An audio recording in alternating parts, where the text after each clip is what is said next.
Okay, guys, ghosts are real. Now, I have a theory. Because they save scummed, because, like, I loaded the game and went back and saved Zachary, that, the ghost actually crossed dimensions. Like, from fiction to reality, to come and flip the light switch in the hallway, but without turning on the light off and on. And slightly open and close my door. I'm pretty convinced this is actually what's happening, so,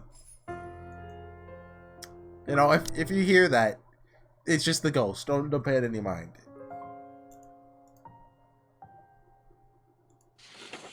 Oh yeah, fun fact, Yang Yang looks like the people who made this. I just saw it on the startup screen. At the bottom, some words scrawled on a neat script after a few telling erasures.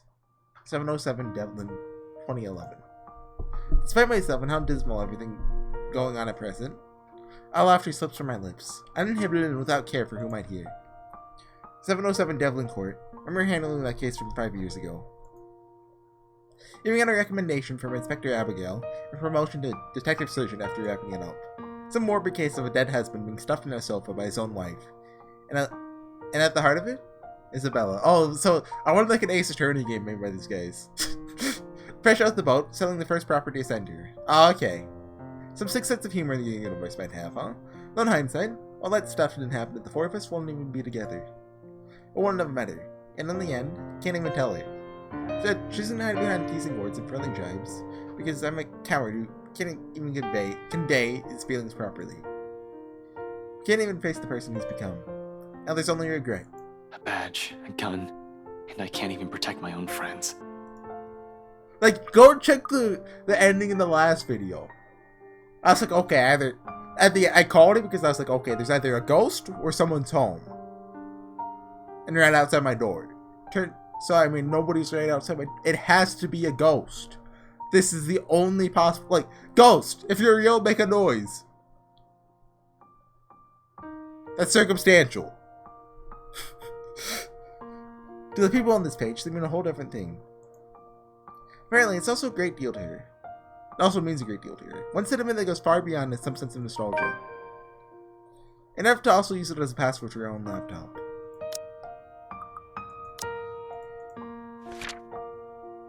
Hoping to find more information, Ashton checked Isabella's apartment for anything that would help. Mainly discovered vague clues, stuff that Isabella had been looking into before her untimely death. But if anything, what he saw in the room hardened his resolve. True enough, it works, and soon I have access on all of her work files. Nothing significant, though. Nothing I haven't already found last night. Perhaps the most noteworthy thing out of everything is the log she left. That night. She's taking note of every client who attended the open house and worked in the mansion. Even the outside contractors. Although for what purpose? I have no idea. Should I have also looked into those last night? Didn't seem that important, though. If anything, I'll get the more looking into the deaths of those employees than some random people. Adding this time, I don't think there's anyone with a sprite other than the rags at the open house. Were they? Wait, no. Hold on.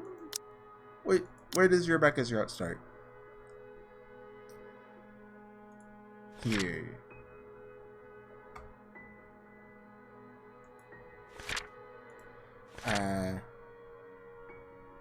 Luke and Hannah, right? Mary Ann's there. And Rose. What if Rose is the ghost? But what if Isabella's onto something here, like with the letter? Stuff. There's no room for regret, however. All of a sudden, a knock breaks the moment, and just as fast my attention shifts towards the source. Before I can even wallow in my mistakes, I hastily put everything back together, turn off Isabella's laptop, and open the door. Hopefully, I'll be greeted by some good news this time. I know these frustrations aside, once I step out of the room and accept the call, the stone that has been stuck in my stomach simultaneously lodges itself up my throat. There in the hallway stands Zach, his hand raised ready for another knock. Though he's not at his most presentable at the moment, ruffled and drenched with sweat as he is, relief quickly washes over me like a tide. He's still panting when he pushes me aside and heads in. You said it was urgent. Did anything happen? Is it Becca? Oh no, that's not yet. That's Everyone's fine. Well, Becca's not here. She went somewhere this morning and hasn't answered any of my calls yet. So, nothing's wrong? Why'd you call me here for then? And what are you even doing here? You know Bella wouldn't be happy you're snooping around here. It's still hers. My explanation can wait. He has a lot of explaining to do. The fact that he went to Ansem alone, for some godforsaken reason, warrants a proper one. Ghost or not, he's already been given a warning. Frustrates me to no end, despite being the plan he mentioned the last time we spoke. I get that he's worried about Hannah, right? Somehow they've become friends, but that's not the issue here. Not when there's a murderous ghost who might go after one of us at any given time. Sure, Zach made it here in one piece. With some dumb luck, he's alright. This takes one off the list of people I need to worry about. Frankly, as annoyed as I am, I can't just stay angry at him when I look at the situation that way. Heck, if that call didn't connect in that exact minute, there might have been a chance that he won't be standing here. This is a blessing in itself. Is that the game's just laughing at me for reloading. You're okay. Okay, good. Except for when I open my mouth, the only thing that spells out from it is my own relief. Despite myself, despite the rational part of my brain screaming everything wrong about Zach's sweet little plan. So many close calls within just a single night. Zach showing up in Isabella's doorstep, alive, whole and unharmed. I might as well take comfort in that while I still You're okay. You did tell me not to do anything stupid. Suddenly, the whole room feels too heavy, and all I'm able to do is drop down on the couch. Headache's also threatening to burst in the same moment. Perhaps this is what release from anxiety feels like. Regardless, I reach up a hand to pinch the bridge of my nose, even when I feel I'll likely do nothing to alleviate the impending pain. Christ, you were right there! We have this stupid curse thing going on, and you were right there! You just walked up inside a private property! Shut up, Skype. Those people can easily sue you for breaking and entering, and that's the least of it. I know, Ash. But I can't just leave things as they are. I've got to do something. I know you're not very fond of the rights, but they don't deserve it if something bad happens. Hannah most of all. God damn it, Zach, I was worried. Unexpectedly, he laughs. I love how hard it's what he makes when he's awkward or coming up with an excuse. Genuine one. For my annoyed, that sprite is really weird. Can you stop smiling like that, please? I'm scared! And I snap at him, though. Something catches me in a headlock. His arms looping around my neck while he grinds his knuckles. Imagine this, and imagine him doing that just with his face. Helpless, I squirm under his grip in protest. Even then, it's hard to do so when you're up against a 6-footer. Zach! Aw, he's worried. Why didn't you say so? That cool act ain't gonna fool me anymore. Let go! He relents, soon enough, though only after he's done ample damage to my hair. Anyone who does that. For a few moments there, the tense mood finally lighted up, and everything felt like how it used to be before this whole mess began. Makes appreciating little moments like this easier. Still. Seriously, Zach. Why are you even there? Told you already. I was looking for you. Why would I even go there? Well, you mentioned a plan. I assume that's where you went, since that's where Isabella found the letter. Sorry. I was really at a dead end. The logic in it stuns me into silence, to say the least. Then I remember his hesitance. The tone he is taking before agreeing to go here. All at once by anger from what he's done Wayne's journal.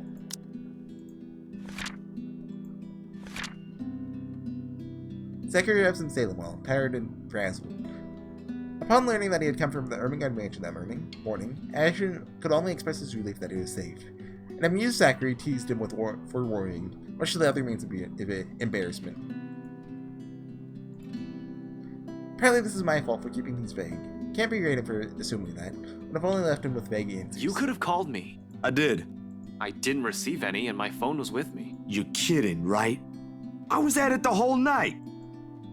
This whole atmosphere in the room changes in 2 heartbeats. Back again to the tension-riddled one playing us. Zachary stares at me like I've grown another head, expression in his eyes, questioning, asking for confirmation, like my word can't be trusted. Not that I'm holding it against him, can't even believe the things coming out of my mouth these past few hours. Please tell me you're joking. You can check my phone logs if you want. I really didn't get any, but do it later. It's more important that you hear what happened at BRC last night. Zach, just as I was about to leave, I saw... Sup, I'm Ash from Deluxe City. You're never gonna finish that. Briefly, my phone Instagram. Blaring it badly. It's badly saying ringtone throughout the whole room. Zach pauses, waiting. When I pull it up to check the caller ID. It's Becca. Oh. I'll tell her to get here as soon as she can. Excuse me. Without another word, I step out of the room and answer the call. Can we not? Rebecca, can you just wait a few minutes to die? I need to fill in Zach. But the tone she assumes isn't what I'm hoping to hear. Becca? Hey, did I wake you up? Yeah, I get a bit out of breath. There's a tinge of urgency in it. Listening to her from my side of the line makes it seem like she's just run a marathon prior to this call. No, I left you a voicemail, so I thought, where are you? Ash, do you remember that one time? Rebecca, can you hurry up and die? I need to tell Zachary about this ghost. The question catches me off, to say the least. Where's she going with this? What? Back in secondary, we joined a contest back then. Don't talk about that. Don't talk about that. No. What? You looked really pretty. I think I still have that picture somewhere. Actually, Ashton's the ghost. He killed off Rebecca so he could get that picture and erase it. Burn it. We're not talking about that again. You promised. It did happen. Not a memory I'm very fond of, to be honest. Still, laughter escapes. A laughter escapes me? No matter how embarrassing it is, that moment is one of the few I can remember clearly in my head. Never did found where she kept those photographs. Come on! Seriously, what brought this on? Nothing. It's just the first thing I remembered. You're being weird today, Becca. Whatever. Listen, I need you to go home right away. I'm at Salem Well right now and... Thanks, Ash. What? Suddenly her voice hitches, almost as if she's in tears, and sends every alarm bell ringing in my head. For better or for worse, something more than wrong is happening on the end of the line. Regardless, I give her the focus she asks of me. I don't want to think that she is nearly pleading for me to listen. I like to imagine that it is in horror and a deep underlying resignation that I hear in her voice. Transfixed. Hold on, did I do something? For everything. Rebecca, what? I'm so glad to have known you. Wait, what are you... Whatever your words mean, when feelings that they carry ceases to matter in this instant. They're all inconsequential when someone, Rebecca's life, might be in danger. This whole thing isn't just wrong. Wherever she is, something messed up is going on. I'm here listening to it right now. God damn it, Rebecca, where are you? A laughter, and then the line drops down. Becca! Rebecca! Dread turns into terror, and the sudden commotion from Isabella's room comes rushing in all at once. Zach must have turned on the television while waiting, broadcasting some news about a jumper all over the city. How did they get all over the news? It's in the Ghost Realm! Ghost Realm doesn't have television? I've no doubt the police radio in my car is also blasting the same thing. There's a split second where I'm torn between trying to figure out where Becca is and finding out what happened in spite of such chaos all of a sudden. And Zach's horrified gasp appears above everything. That's sort of panic shout for me, and nothing else matters. Ash! Ashton! Spurred on by a cold gut feeling, I rush back inside, only to bump into the big guy. The impact causes me to stumble back. It takes a whole 2 breaths to steady myself and get my bearings back. Even Zach's somber expression doesn't completely register until I glance up at him, with a heap of questions in my eyes. Zach, what are you... He merely looks away, not to avoid my gaze, but to lead it towards the television, still blasting the same news from earlier. A live broadcast. At the same time, a cold and cruel voice whispers in my head. You're too late. I want to believe it isn't. I hope and wish it isn't who I think it is. Because I don't want to be someone who has been so useless in that exact moment. Paralyzed by dread when I heard her speak. I knew something was off. God dang it! I don't want to think it might have been her final words I'm listening to. But the horrifying possibility that what I dread is real drowns out everything else. The second my eyes land on the screen, understanding dawns on me. I'm useless. Becca. I'm useless. I'm all useless. I'll recognize her anywhere. I can make out her form, even from the way the station is blurred out her image on the TV. And for once, that isn't a welcome fact. Too clear. Too vivid. Her broken body lies on the sidewalk in just one big bloody mess. How is this all over all the news in like a minute? That's just unrealistic, really. And I mean, what is this really such big news? Like, is a suicide? I mean, those happen. Like, slow news week maybe. The right side of her head is caved in from the impact, and her right arm is twisted and mangled. Like, I mean, even if a murder happens, it's not like it's all over the news. Like, so why would a suicide? And there are those words again around here. Help me, just like the letter. Where? Medical personnel are on their way. Officers have resumed securing the immediate area for investigation and cleanup. Gone. Others have been dispatched for crowd control. She's gone. I wasn't able to do a dang thing about it. Even now, I can't do anything other than stare at the tragedy playing out in front of us. Can't even bring myself to move. Because no matter what I say or what I do right now, empty words won't bring back the friend we lost. Numb is an understatement. Okay, so Zach, yes, you're at BRC. No. I feel dead inside. We both do. My knees buckle, and in the end, I can only scream. I mean, that's a good place to call. Oh, 15 minutes. No, it's not. It's not a good place to call it.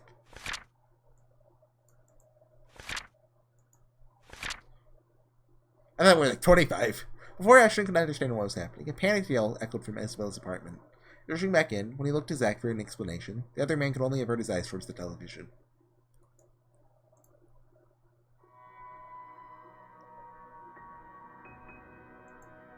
Death notification is a task I avoid like the plague. Although I've known Rebecca since childhood, there are plenty of reasons why I shouldn't be the one breaking the bad news to her parents. 1. Protocol states you're always supposed to do this in person. 2. Protocol also states you're supposed to do this with a partner. And 3. Never been good with words. And here I am, unceremoniously thrusted into the task, all because there's no other one. As expected, everything goes as well as my blunt mouth can take.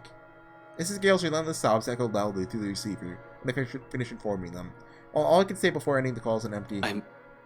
I'm really sorry, Miss Gales. Actually, that's Mrs. Gales. Before ending the call with a click and heading back inside Isabella's apartment.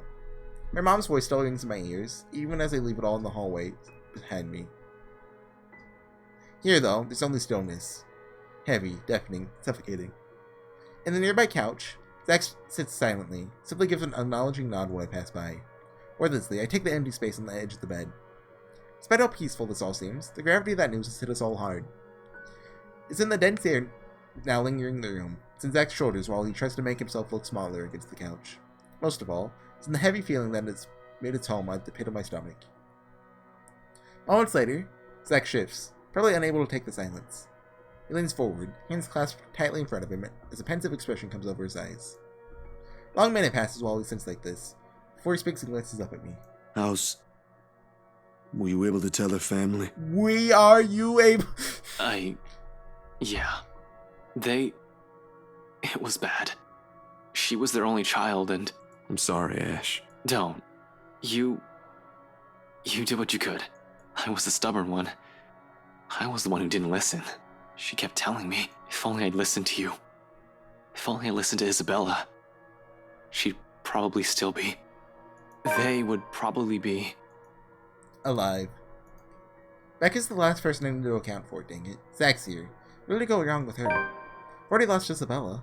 How did I make the same mistake again? What do we do now, Ash? I mean, it's not really your fault. I mean, it's kind of my fault for taking the stairs.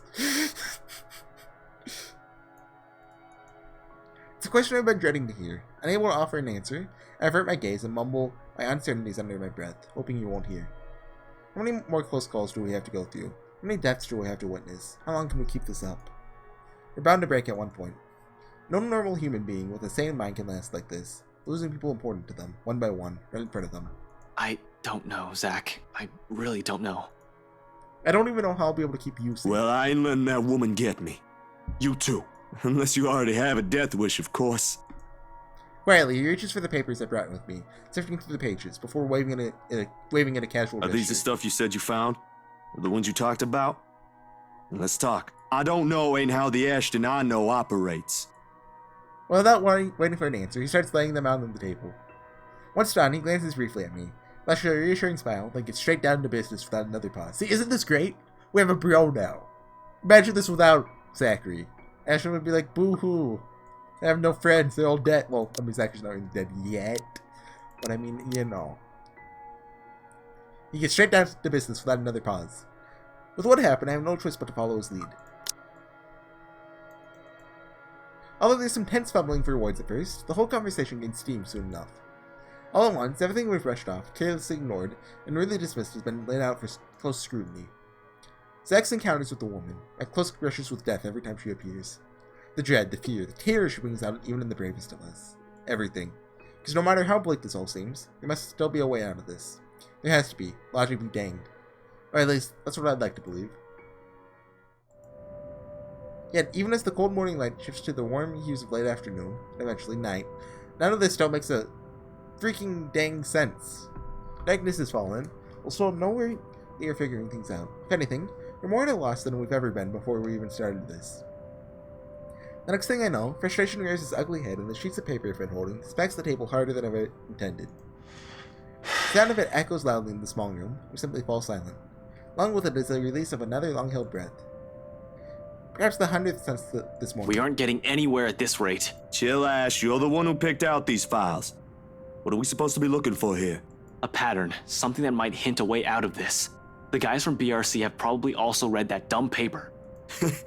Not so dumb if it can kill all of us. Not a good time for a joke, Z-Man. Sorry. Anyway, like I said, these guys from BRC have probably also read that dumb paper. They've been working on the mansion before the open house, but Isabella found it during. Shouldn't we look into the mansion too? That's where the letter came from. That's where she came from. They're going to the mansion on Halloween. Or the night before Halloween. This is only going to end great. Maybe it's just as the professor says. There might be more to this than what we're thinking on the surface. Don't know, just a thought. How does the mansion equate into all of this? Right. Yeah. How does the mansion equate into all of this? It's not equate. How does the mansion equates? No, yeah, that's stupid. How does the letter Isabella found does? What? Will bringing the letter back there fix everything? I'm willing to go by what Andrew told Zack. The connection between the letter and the mansion's curse may run deeper than what we've initially thought. Stupid paper might be the heart of this for some reason. We won't be able to figure this out without looking to the other. Freak. How do I? The mansion's a private property now. Can't just waltz in there. I'd rather die before I even think of begging you right to let me in and investigate the place. One thing's very clear after these last 2 days, however. We're not safe anywhere. I have to act fast if I want to keep my friends alive. Can't keep running away. Sooner or later, she'll get us like she did with Rebecca and Isabella. Before that happens, I have to put an end to this. Sighing, I straighten up and stretch out the kinks in my back after several hours of sitting. I've been at this for too long. A break is needed. Time to let everything sink in, or else we'll all burn out.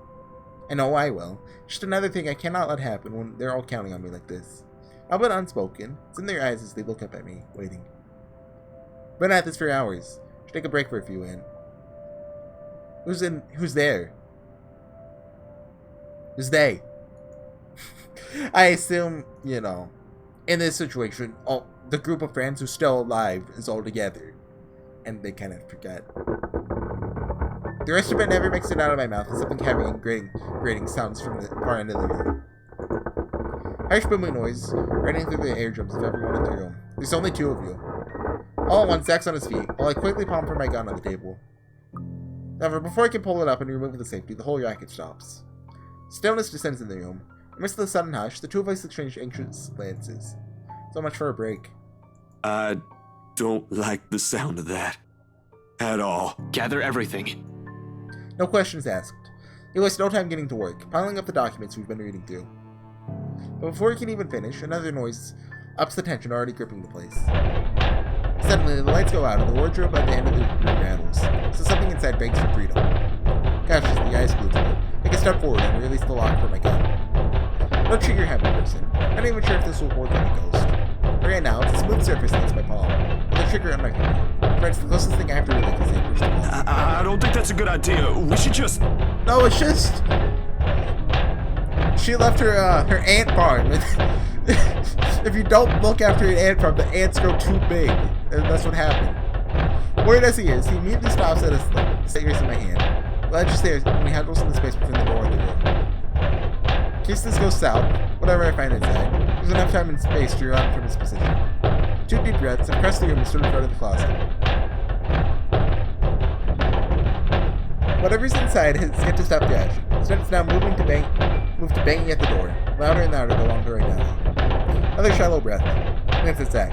And a nod. Something creaks. Then in the next moment, grasping me at the handles and swinging the doors wide open to reveal Nothing. Oh, hey! Either way, apart the clothes hanging on it, still none. No ghost. No woman. Not a single trace of whoever's inside. Confused, I glance back towards Zach, only to see him mirroring the same expression on my face. The noise has finally stopped, but I'm quite sure it isn't my imagination. Maybe it is, and I'm just too strung up that my head's now making things up. Whatever the case is, we need to get out of here as soon as possible. It only confirms we aren't safe anyway. Not bothering to close it, I move back, ready to leave, adrenaline now coursing through every vein of my body. Next second, I'm barking orders, and... ghost. We should go, Zach. Oh. We need to... Ah! So it's sprawling on my back and something cold catches my ankle. Yanks. Ghost! Can't just trip me. That's rude. Where are we? Are we not there yet? Yeah, okay, so we're... Pain reacts my whole spine in the back of my head as it collides against the floor. With force enough to dislodge my own brain from my skull. A moment lasts before stars fade from my vision. And then, I sense it. Cold tendrils twisting around my ankles. I smell vile yachts holding my nose. Nope! Just call me Mr. Potato Head. That's what they called me in high school. Nauseating, sickening, foul smell draining every feeling in my body. Did he just message me on... Magic exists! I'm glad I turned that off like 30 minutes ago, or you'd see a message saying magic doesn't exist. The moment her horrid laughter, still as unpleasant and suspicious as the last time I've heard it, reaches my ears and my eyes stop working. Alright, perhaps it's just inexperience. Maybe my mind's still attempting to comprehend. She's under the clock! Of course. Regardless, the minute my eyes land on her, the whole of my body freezes. The gun in my hand turns useless as my grip... Wait, hold on. There's not a ghost in the clock. Ghosts can't interact with objects. Like she just walked through the object and she tried to shake it. This isn't the manner her gaze bores at me, I'm saying. A look of utter hatred and malice. I've seen it loads of times. From suspects, mostly murderers, who never regretted their actions despite being caught. This is the face of someone you can no longer reason with. And I know, the moment she laughs again and starts dragging me towards her, it's already going to be there. Ashton, snap out of it! Oh! Ghost Isabella. No. Can't die here. Not yet. Ace fades from my mind and instinct kicks in, then and there. Zach, out! Get out! Get out of here! With one powerful tug, I yanked my foot out of her grip and scrambled back to my feet, ignoring the piercing wail she fills the room with. Within the span of a second, I'm gunning for the door. But you don't have to shoot the door. Grabbing for Zach's arm and leading him out. Into the hallway. Then the flight of steps. Right inside my car. Waste no time flooring on the gas pedal the second he closes the door behind me. In a short while, I'm driving out of Salem Road. I don't even entertain the thought of winding down just yet, even as the last of the woman's painful cries fade into me. October Halloween! We made it! Let's do that and then we'll call it. With the help of his remaining friend, Ashton tries to find a way to free themselves of the curse, piecing together what they currently know. To no avail, I mean, I guess that makes sense. Exhausted, excuses himself for some fresh air. Not before a ruckus, coming from Isabella's closet, broke the silence of the room. Okay, so... we're here now. I mean, we're almost a third of the way. I mean, really. I'd say we're probably halfway through the route by now. I mean, Halloween can only be so long. And I doubt we're going to get to the first. It's just you don't do that. I mean, we probably will lose, but anyway. I'll see you guys next time with some more of the letter. I'll see you guys then. Bye.